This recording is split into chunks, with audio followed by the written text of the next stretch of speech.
가장 중요한 질문 하나를 던지겠습니다. 쉬운데 굉장히 어렵습니다.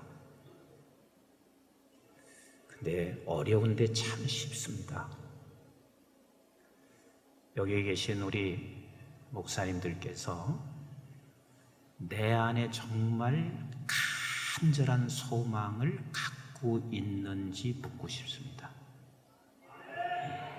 간절한, 이게 저는 개인적 소원이어도 상관없습니다. 그러나 내가 간절한 소원을, 내가 간절한 소망을 가지고 있느냐는 굉장히 중요합니다. 왜 이렇게 중요하냐면 아무리 부르짖어 기도하라고 해도요, 내 안에 간절한 소망이 없이는 절대로 부르짖어 기도하지 않습니다. 절대로 부르짖어 기도하지 않습니다. 제 개인을 봐서도 그렇습니다. 제 생애 속에 저는 거의 죽을 뻔했던 2번의 질환이 있었습니다. 근데 그때처럼 간절하게 하나님 앞에 기도한 적이 사실 없었습니다. 일어나면 눈 뜨면 몸이 너무 아파서 견딜 수 없으니 하나님 제발 이 통증 좀 사라지게 해주세요. 그게 저에게 간절한 소망이었습니다. 어찌 보면 그냥 육신의 것을 간절한 소망으로 갖고 있는 것처럼 생각하지만 육신의 것을 간절한 소망으로 갖지 않았던 그 간절한 소망이 없어서 하나님을 간절하게 부르짖어 찾지 못하고 있다면 그건 육신의 것을 간절하게 소망하고 갖지 않은 것이 절대로 자랑스러운 게 아닙니다. 비록 내가 육신의 것이라 할지라도 간절한 소망이 있어서 하나님을 찾는 그 자체, 부르짖어 기도하며 아버지를 찾는 그 자체가 이것이 우리에게 얼마나 큰 복인지 모릅니다.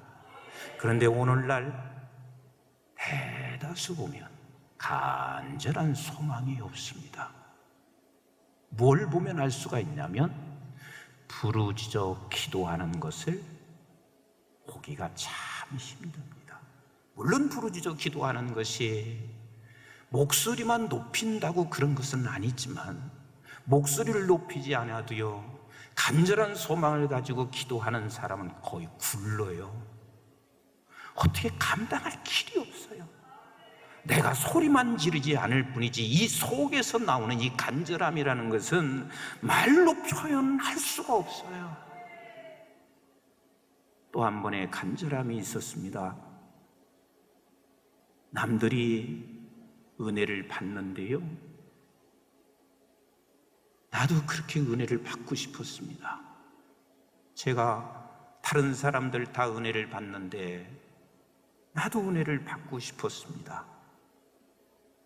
저는 그때 얼마나 간절했는지요. 그게 중학교 1학년 때요. 얼마나 간절했는지 집에를 갈 수가 없었습니다. 떼굴떼굴 구르면서, 여러분들이 보시다시피 제가 사람 앞에 서는 거 별로 좋아하지 않습니다. 그리고 숫기도 많습니다. 그런데요, 그렇게 간절하니까 세상에 떼굴떼굴 굴르더라고요. 밤을 새우면서 하나님 앞에, 하나님 제발 나도 저 사람이 저렇게 은혜를 받고 있는 나도 그 은혜를 좀 허락해 주세요. 그 어린 내가 그렇게 부르짖기 시작했습니다. 또 한 번 간절함이 있었습니다. 목회를 하는데 내 맘대로 잘 안 되더라고요. 시작을 했을 때는 내가 목회를 하면 굉장히 잘 될 줄 알았습니다. 그런데 분명히 나는 목회가 성공해야 된다고 생각했습니다. 이게 간절한 나의 소망이었습니다. 정말 하나님 앞에 간절히 부르짖어 보기도 했습니다. 그런데 이젠 제가 건강해졌습니다. 그리고 그저 큰 교회는 아니지만 그래도 한국에서는 어느 정도 되는 교회 목회를 하기 시작합니다. 먹고 살만해졌습니다. 내게 간절함이 없으면 가장 중요한 것을 놓친다는 사실을 저는 조금은 압니다. 그리고 또 하나는 오늘 본문이거든요. 이사야 62장 7절. 이 간절함이 여기서 뭐라고 말씀하시고 있냐면 이렇게 말하고 있습니다. 우리 한번 같이 읽어보도록 하겠습니다. 또 여호와께서 예루살렘을 세워 세상에 찬송을 받게 하시기까지. 그럼 우리 한번 조금 이것을 바꿔서 이렇게 한번 같이 해주시면 좋겠습니다. 또 여호와께서 우리 교단을 세워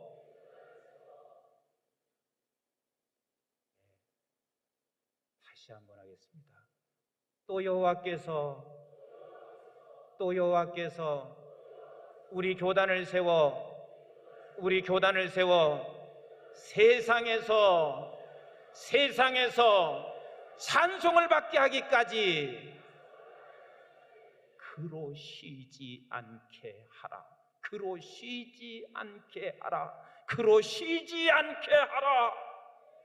여러분, 교단이 조금 커지면 그때부터 우리는 또 다른 간절한 소망이 없어져서 우리는 하나님 앞에 부르짖지 못하는 경우들이, 얼마나 많은 교단들이 그렇게 해서 무너져 가고 있다는 사실을 생각해 보면, 하나님이여, 이 교단을 통하여 하나님이 더 큰 일을 한다 할지라도 아직도 우리에게는 간절한 소망이 있을 수밖에 없는 것이, 아직도 이 교단을 통하여 세상이 찬송받기 되기까지, 세상이 다 찬송받기까지 하나님을 쉬지 않게 하라. 우리 하나님은 쉬시는 분은 아니십니다. 여기서 쉬지 않게 하라는 말은 무슨 뜻인지 우리 목사님들이 너무 잘 알고 있습니다. 계속해서 그 아버지 하나님 앞에 기도하라, 우리 하나님 앞에 기도하라 라고 말씀하시고 계십니다.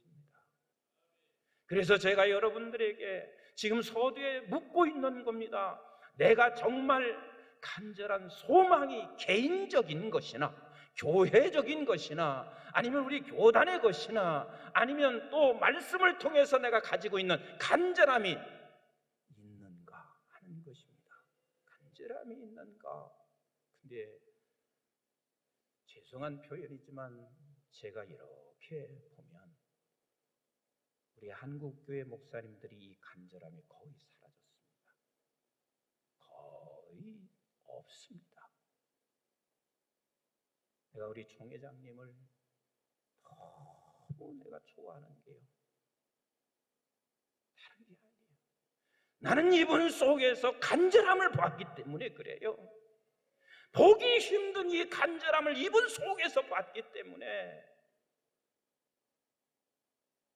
너무 보기 힘든 이 세상 속에서 그래도 지금 이 세상 속에서 이렇게 간절한 마음을 가지고 계신 분이 있다는 자체가 나에게는 얼마나 기쁨이고, 이것이 얼마나 한국교회의 소망이고, 이것이 얼마나 교단의 소망인지 몰라요. 이 간절함, 도대체 우리가 간절함이 있는가? 간절함은 기도의 자리로 반드시 나가게 하지만, 그러나 이 간절함을 가지고 있다는 이야기는 내 힘으로 할 수 없다는 이야기와 똑같습니다. 내 힘으로 할 수 없으니까 내가 간절해지는 거거든요. 그래서 내 힘으로 할 수 없으니 우리가 할 수 있는 것은 무엇밖에 없냐면 하나님 앞에 나와서 부르짖어 기도하는 것 밖에는 다른 방법이 없는 거예요. 다른 방법이 없습니다. 우리 한번 히스기야서 열왕기하 18장 1절부터 4절 말씀을 같이 한번 보시겠습니다. 열왕기하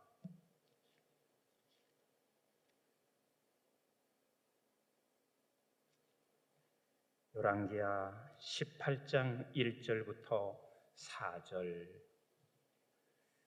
찾으셨어요? 네.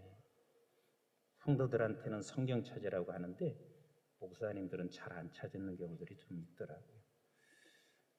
자, 열왕기하 18장 1절부터 4절까지 한번 같이 보겠습니다. 시작.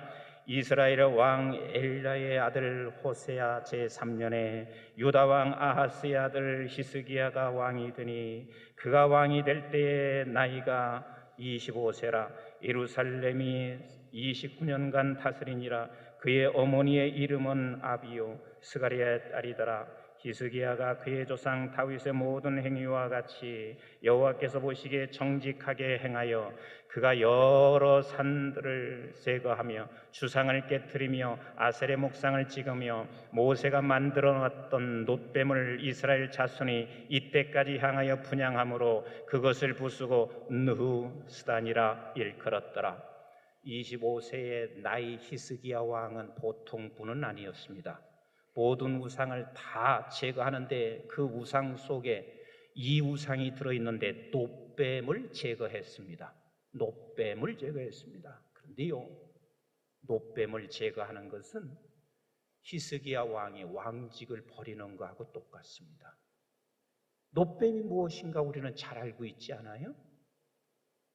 이스라엘 백성들이 범죄하여 하나님께서 이스라엘 백성들을 다 멸망시키려고 할 때 모세가 하나님 앞에 얼마나 간절히 기도했는지 그 기도를 들으시고 하나님이 놋뱀을 만들어 그것을 보게 하라, 보는 자들마다 살게 하신다고 말씀하셔서 놋뱀을 만들어 들었습니다.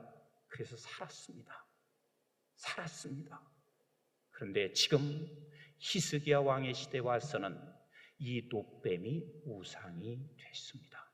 어쩌면 이스라엘 백성들에게는 사실 이 놋뱀은 평생 우리 이스라엘에게 준 가장 기적을 일으킬 만한 것이라고 생각했을지 모르겠습니다. 그런데 이것이 우상이 됐습니다. 왜요? 놋뱀을 쳐다보는 것은 놋뱀을 보는 것이 아니라 놋뱀 뒤에 숨겨져 있는 하나님께서 너희들을 사랑하셔서 이렇게 건져내시는 그 아버지를 볼 수가 있어야 하는데 아버지는 보지 아니하고 저들이 목구녕 살고 내 생명을 살 것만 생각하며 놋뱀을 쳐다보는 그 순간 놋뱀은 우상이 됐습니다. 그러나 이스라엘 백성들에게는 이것은 버릴 수 없는 일이었습니다. 히스기야는 그것을 전부 다 제거했습니다. 하나님이 보시기에 너무 아름다운 모습이었습니다. 그런데요, 이렇게 믿음이 있었던 히스기야에게도요, 어떤 일이 벌어지기 시작했냐면 우리 한번 열왕기하 18장 13절부터 한번 같이 보시겠습니다.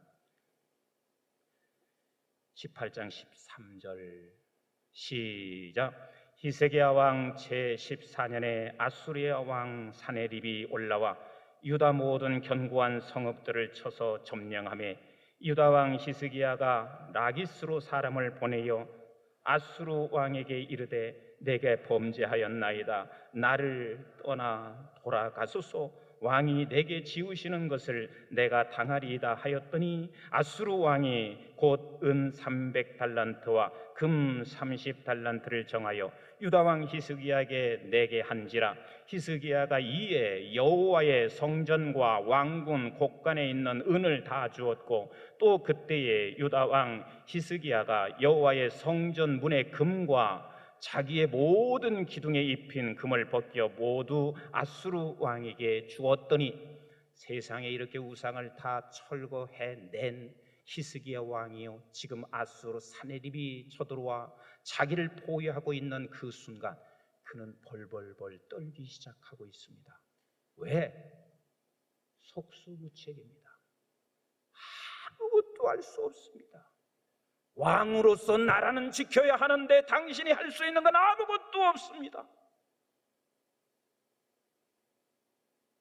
그래서 히스기야는 아무것도 할 수 없으면 어디로 가야 될까요? 어디로 가야 될까요? 어디로 가야 될까요? 하나님 쉬지 않게 하는 기도의 자리로 가야 할 텐데, 진짜 잘 들으셔야 되거든요. 이건 목회에서 굉장히 중요한 것입니다. 굉장히 중요한 거예요. 목회하다가 앞이 캄캄하게 막혔습니다. 그러면 캄캄하게 막히면 우리는 어떻게 해야 하냐면, 하나님을 쉬지 않게 하는 자리로 나가서 정말 내가 목회에 대해서 하나님이 교회만큼은 세워지기를 원하는 그 간절한 소망이 있다면 아버지 앞에 가셔야 되거든요. 아버지 앞에. 그런데 히스기야 왕은 아수리에게 손을 잡으려고 했습니다.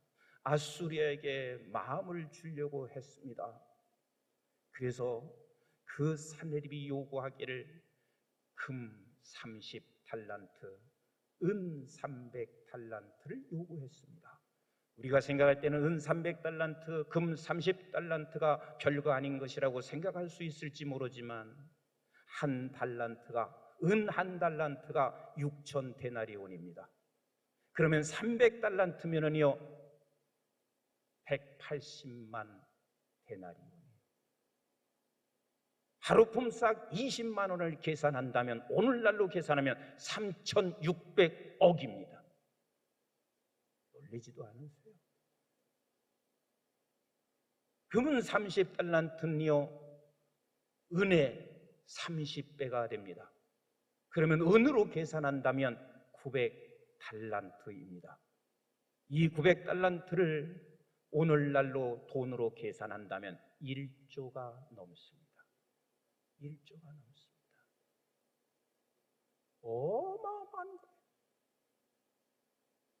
그가 요구한 것은 완전히 히스기야를 다 벗겨놓습니다.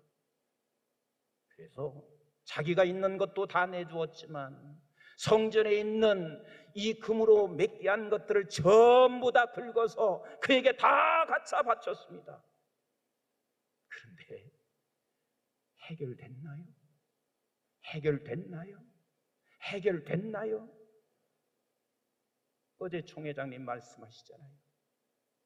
이만큼 학교를 여기까지 세워가고 총회를 세워가는데 어디 가서 내가 돈 벌리려고 하지 않았다는 거요. 나는 그 소리를 들을 때 돈 벌리려고 하지 않았다는 이야기는 하나님 앞에 구한 거 아니겠어요? 하나님 앞에 요구한 거 아니겠어요? 왜 내가 학교를 세워서 그냥 내가 먹고 살기 위하여 학교를 세운 것이 아니라, 하나님이여 이 학교를 통하여 온 세계 열방에 하나님의 사람들 영적인 생명의 역사를 일으키고자 하는 이 간절한 소망이 내가 있었는데, 사람에게 손 벌렸으면 절대로 43년 만에 이만한 역사를 절대 이룰 수가 없습니다.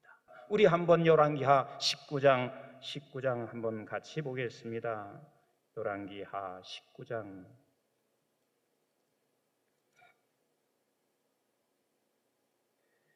자, 1절부터 7절 우리 같이 보시겠습니다. 시작. 히스기야 왕이 듣고 그 옷을 찢고 굵은 배를 두르고 여호와의 전에 들어가 왕궁의 책임자인 엘리야김과 서기관 셈니와 제사장 중 장로들에게 굵은 배를 둘러서 아모스의 아들 선지자 이사에게를 보내매, 그들이 이사에게 이르되 히스기야의 말씀이 오늘은 환난과 징벌과 모욕의 날이라. 아이를 낳을 때가 되었으나 해산할 힘이 없도다. 랍사게가 그의 주 아수르 왕의 보냄을 받고 와서 살아계신 하나님을 비방하였으니, 당신의 하나님 여호와께서 혹시 그의 말을 들으셨을지라. 당신의 하나님 여호와께서 그 들으신 말 때문에 꾸짖으실 듯하니, 당신은 이 남은 있는 자들을 위하여 기도하소서 하더이다 하니라. 이와 같이 히스기야 왕의 신복이 이사야에게 나아가니, 이사야가 그들에게 이르되 너희는 너희 주께 이렇게 말하라. 여호와의 말씀이 너는 아수르 왕의 신복에게 들은 바 나를 모욕하는 말 때문에 두려워하지 말라. 내가 한 영을 그의 손에 두어 그로 소문을 듣고 그의 본국으로 돌아가게 하고 또 그의 본국에서 그에게 칼에 죽게 하리라 하셨느니라 하더라. 자, 하나님이 분명히 말씀하시고 계십니다. 그런데 지금 아수르에 의해서 아수리에 의해서 이스라엘에 위협을 당하고 있습니다. 자, 우리 한번 14절을 같이 보겠습니다. 14절, 19장 14절 시작. 히스기야가 사자의 손에서 편지를 받아보고 여호와의 성전에 올라가서 히스기야가 그 편지를 여호와 앞에 펴놓고 그 앞에 히스기야가 기도하여 이르되 그룹들 위에 계신 이스라엘 하나님 여호와여, 주는 천하 만국의 홀로 하나님이시라. 주께서 천지를 만드셨나이다 라고 말씀하시고 있습니다. 자, 지금 히스기야가 편지를 받았습니다. 이 편지에 받은 내용은 무슨 내용이냐면 곧 이스라엘이 저 아수르에 의해서 침략을 받게 되는 이 편지를 받았습니다. 이 편지를 받고 히스기야는 어떻게 했냐면 자기는 할 수가 없어요. 이스라엘을 지켜야 할 왕이기도 하지만 이스라엘을 빼앗겨서는 안 되는 간절한 소망이 있는 왕입니다. 그래서 할 수가 없어요. 하나님 앞에 그는 나가서 굵은 베옷을 입고 엎드려 하나님 앞에 기도하기 시작합니다. 우리가 간절한 소망을 가지고 있지만 이 간절한 소망을 내가 이룰 수는 없으니, 그러나 이 간절한 소망이 내게 있으니, 그래서 내가 할 수 없으니 하나님 앞에 나가 부르짖기 시작합니다. 제가 좀 작심하고 얘기하는 거니까 오해는 하지 말고 들으셨으면 좋겠습니다.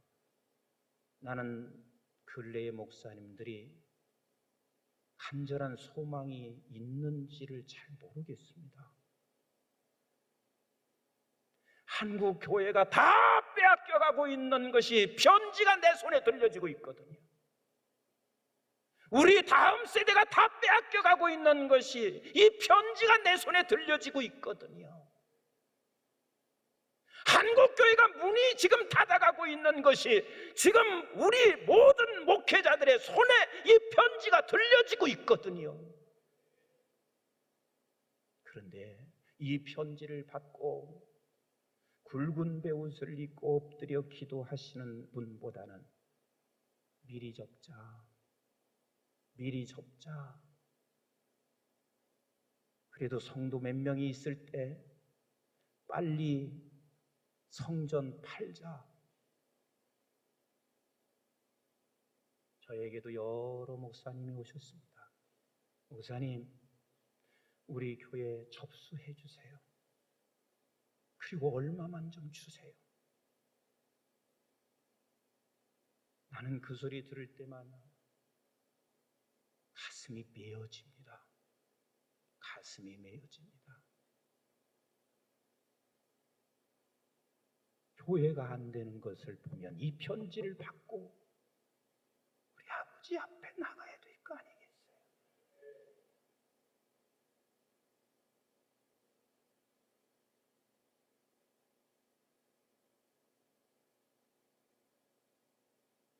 저는 여기에 계신 우리 목사님들만이라도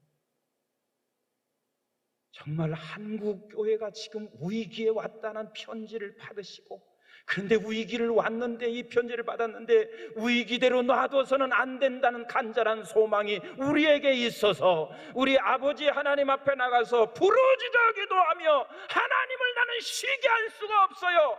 만약에 하나님이 한국교회를 무너뜨리게 된다면 나는 하나님을 쉬게 할 수가 없어요. 내 교회가 문을 닫는다면 하나님 나 쉬게 할 수 없어요. 이렇게 아버지께 나가는 우리 여기에 계신 우리 목사님들만 계시다면, 또 우리 여기에 계신 우리 신학교의 교수들만 있다면 반드시 하나님은 이 땅을 변화시키게 하실 것입니다. 이 땅을 변화시키게 하실 것입니다. 그런데 우리는 지금 이것들이 다 사라졌습니다. 이사야서 62장 7절의 말씀은, 여러분 제가 한 절을 읽었지만 이게 얼마나 긴 배경인 줄 아십니까? 이스라엘 백성들이 모두가 다 절망 속에 빠져 있습니다. 이미 포로로 다 되어 있는 이스라엘 백성들에는 소망이 하나도 없습니다. 이때 우리 하나님께서 47장에 하시는 말씀이, 이야 너희들이 그렇게 괴로워하고 힘들어하는 바벨론이 망한다, 바벨론이 망한다, 멸망한다. 저들은 믿을 수도 없고 이해할 수도 없었을 것입니다. 근데 하나님께서는 더 이해할 수 없는 말씀을 하십니다. 48장에 하시는 말씀이 바벨론은 망하고 너희들을 회복시켜 주신다고 말씀하시고 있습니다. 그건 더 이해할 수가 없습니다. 근데 우리 하나님이 하시는 말씀이 49장은 더 이해할 수가 없습니다. 바벨론은 망하고 너희들은 회복되고 너희 이스라엘을 통하여 열방을 회복시켜 주신다, 열방을 회복시켜 주신다. 도대체 이해할 수가 없었습니다. 도대체 무엇으로, 무슨 방법으로 이것을 회복시켜 주십니까? 50장에 와서 하나님은 말씀하시고 계십니다. 하나님의 말씀으로 너에게 입술에 하나님의 말씀을 주어서 이스라엘을 회복시킬 것을 말씀하시고 계십니다. 그리고 나서 51장에 와서 하나님의 말씀으로 이스라엘 백성들을 위로하시고 계십니다. 그리고 52장에서 그 말씀이 육신이 되어 오실 종에 관해서 말씀하시고, 53장에 와서 그 육신이 되어 오셔 예수 그리스도가 이렇게 너희들을 회복시켜 주실 것을, 아버지의 방법이에요. 이스라엘 사람들은 그 방법을 전혀 생각한 사람이 아무도 없습니다. 그러나 우리 아버지의 방법은 하나님의 아들 독생자 예수 그리스도께서 종으로 오셔서 이렇게 죽어짐으로 말미암아 너희들을 회복하고 그리고 온 열방을 회복시켜 주실 것이다. 그리고 54장에서 하나님께서 하나님의 그 자비하심을 말씀하시고, 그리고 55장에서 하나님의 긍휼을 말씀하시고, 56장에 가서는 하나님의 자비와 긍휼로 인하여 너와 내가 연합됨을 말씀하시고 계셔요. 그리고 57장에 와서 너희들에게 안식을 주시니 기쁨으로 안식을 하라 말씀하시고 계십니다. 그리고 58장에 와서 이렇게 말씀하시고 계십니다. 우상을 다 제거하라. 그리고 59장에서 하나님께서 이렇게 말씀하시고 있습니다. 오직 구원자는 예수밖에 없음을 말씀하시고 계세요. 그리고 60장에 와서 그 구원자의 영광을 선포하기 시작합니다. 그리고 61장에 와서 구원자의 기쁨이 우리의 기쁨을 선포하시고 계십니다. 그러면서 62장에 지금 말씀하시고 있는 거예요. 이 말씀이 예루살렘 너희를 통하여 세상의 모든 백성들이 찬송할 때까지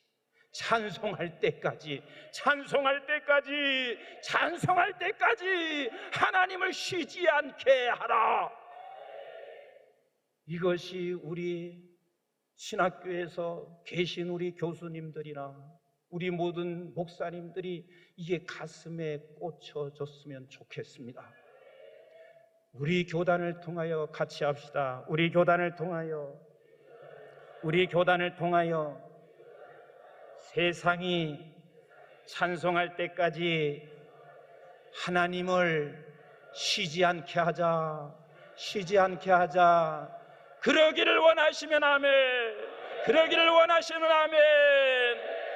우리 함께 세상이 찬송할 때까지 우리 하나님 쉬지 않게 하시면 하나님이 일을 행하시게 되실 것입니다.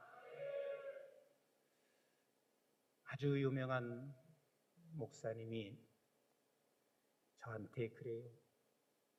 임 목사님, 가끔 가다가 목사님 기도할 때 보면 김정은이 놓고 기도하던데 그분이 저에게 이렇게 말씀하는 거예요. 악한 놈은 절대로 안 바뀌어진대. 이미 그는 악해서 이미 하나님이 버렸대. 그래서 제가 가깝게 얘기할 수 있는 분이니까 당신이나 나나 김정은이하고 다를 거 있는 줄 알아. 또 하나, 사도 바울 얼마나 잔악한 줄 압니까? 사도 바울이 예수님 죽이러 갔던 사람 아니에요. 그리고 세상에 가장 최초의 7 지사 중에서 최고 가장 본이 될 만한 스데반 집사를 죽인 사람도 사도 바울 아니고, 근데 그가 바뀌어져서 주를 위해서 모든 걸 다 드렸으니 나는 포기하지 않아요. 그리고 제가 이런 얘기를 했습니다. 로마가 얼마나 기독교인들을 핍박했습니까? 저는 사실 로마를 몇 번 갔어도 로마 다른 데 구경을 가지 않았습니다. 별로 세상에 볼 게 없어요. 아무리 아름답다고 해도 별로 아름답지 않아요, 내 눈에는. 그런데 꼭 가는 곳이 있습니다. 카타콤을 갑니다. 로마의 카타콤이 한두 개가 아니거든요. 수없이 많이 있습니다. 터키에 갔을 때도 나는 터키에서 제일 가고 싶은 곳은 카타콤이었습니다. 제 한 몸이 받으시 들어가는 이 조그마한 그곳에 내 몸을 거기다 기대고 들어갔는데 그 카타콤이 길이가 1.5km예요.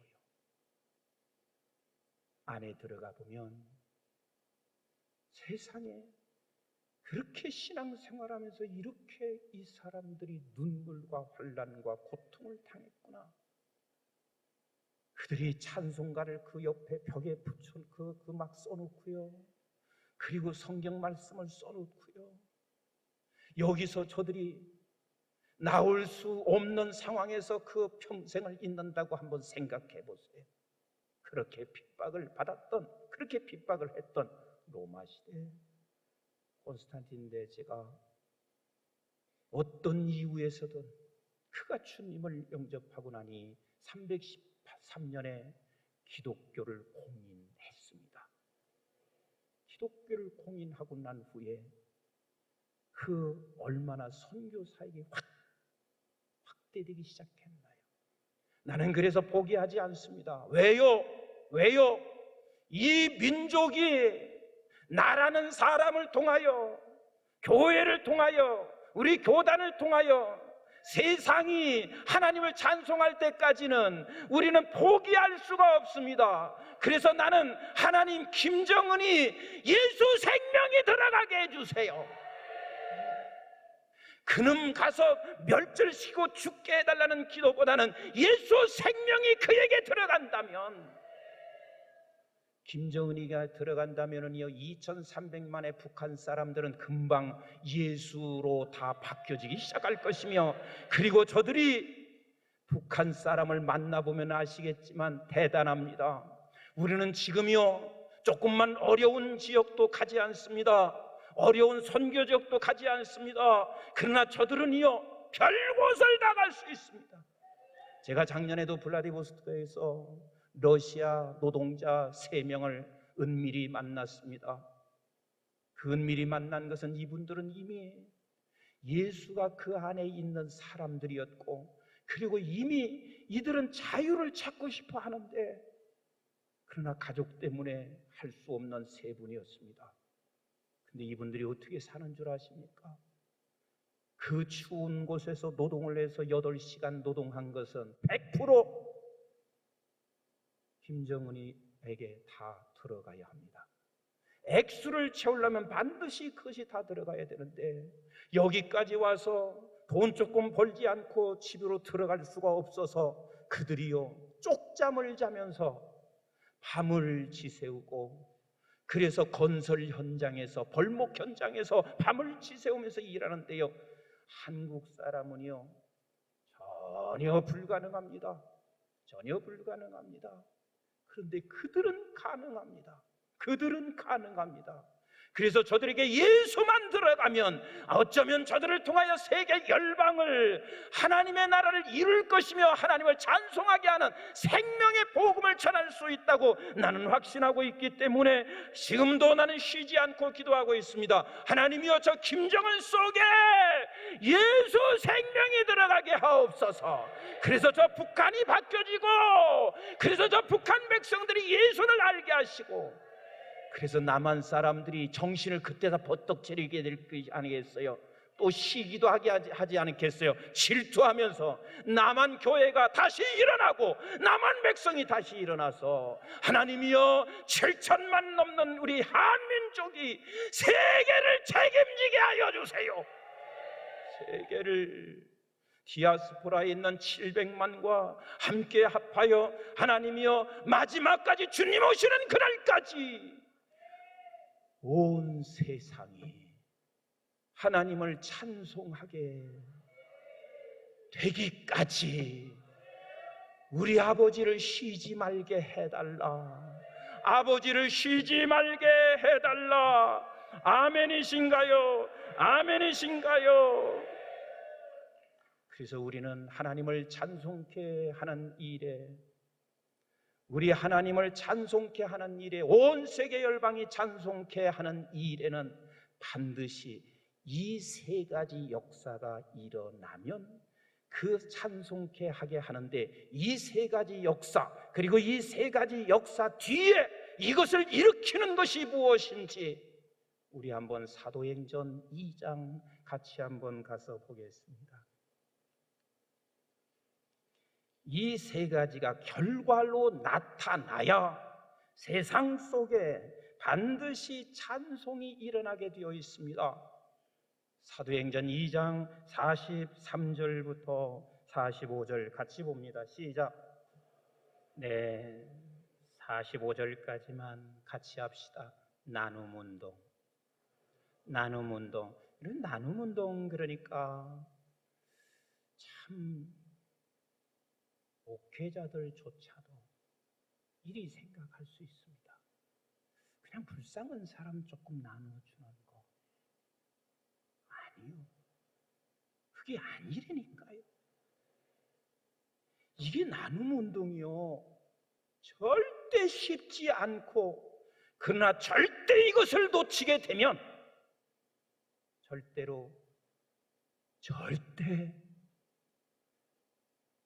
우리 주변 속에, 이 세상에 찬송이 일어나지 않습니다. 지금 여기 이게 보통 일이 아니에요. 내가 가지고 있는 물질을 나누는 게 이게 쉬운 줄 아시나요? 더더군다나 내 것을 팔아서 나눈다는 게 이게 쉬운 줄 아시나요? 그러나 이것이, 우리가 이 운동이 일어나야, 이것이 역사가 되어야, 이게 열매로 맺혀져야만이 어떤 일이 벌어지냐면, 곳곳에서 여호와 하나님을 찬송하는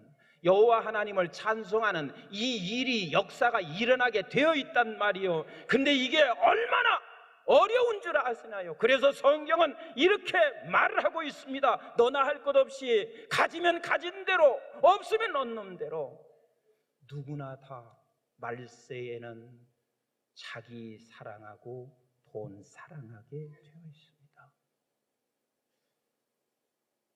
그래서 디모데후서 3장 1절로 2절에 마지막 때는 자기 사랑하고 돈 사랑해.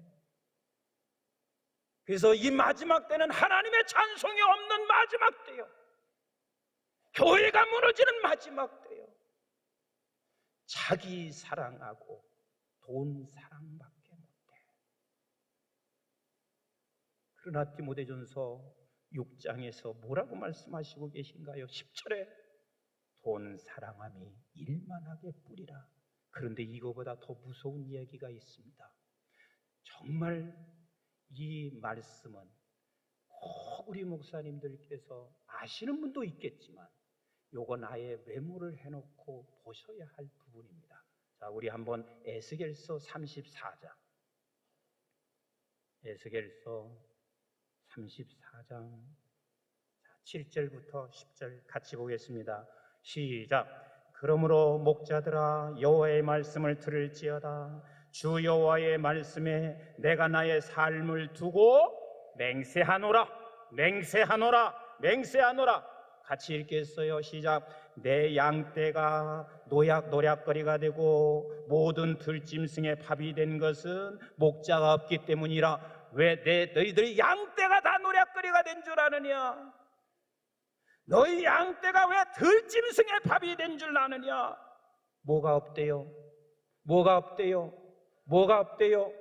이렇게 목자가 많으신데 목자가 없습니까? 우리 한국에 지금 6만 명, 9만 명 정도가 되는 목자가 있는데 목자가 없다는 말인가요? 그런데 그 시대도 목자가 없는 게 아니라 하나님이 요구하는 목자가 없는 거예요. 목자가. 자, 그럼 그 목자가 어떤 목자인가? 우리 한번 같이 계속 읽겠습니다.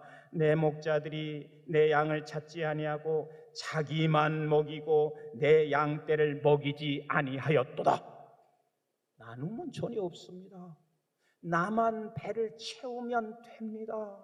그래서 저 양떼가 내 배를 채울 수 있는 수단인 것만을 생각하고 찾고 있습니다. 아무리 기가 막힌 목회의 방법론이 있어도 이게 개선되지 아니하고 회개되지 아니고 돌아서지 아니하면 한국은 목자 없는 거예요. 신학교에서 1년에 300명을 우리 교단에서도 배출하고 있지만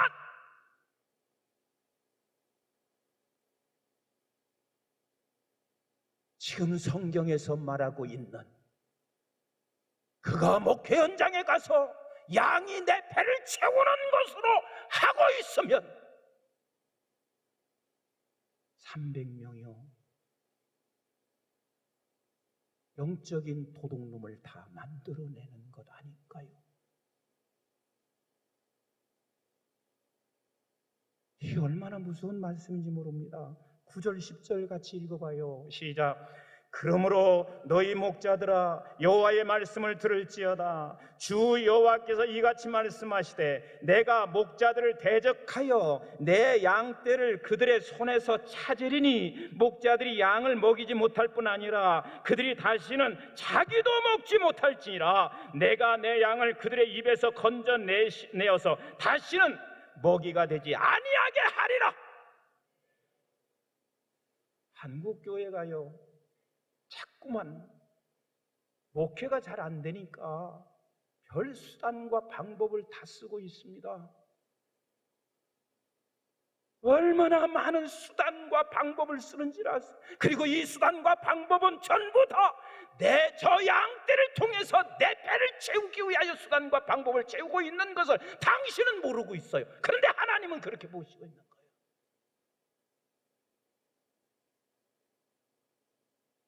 나눔 운동이 그냥 세상에서 말하고 있는 불쌍한 이웃을 좀 더 나누는 정도로 생각하신다면 절대로 하나님이 우리 교단에 준 이 7대 실천 운동에 그렇게 간단하게 생각하시면 안 되거든요. 사랑하는 우리 동역자 여러분, 우리 한국교회가 어떠한 상황이 온다 할지라도 우리는 끝까지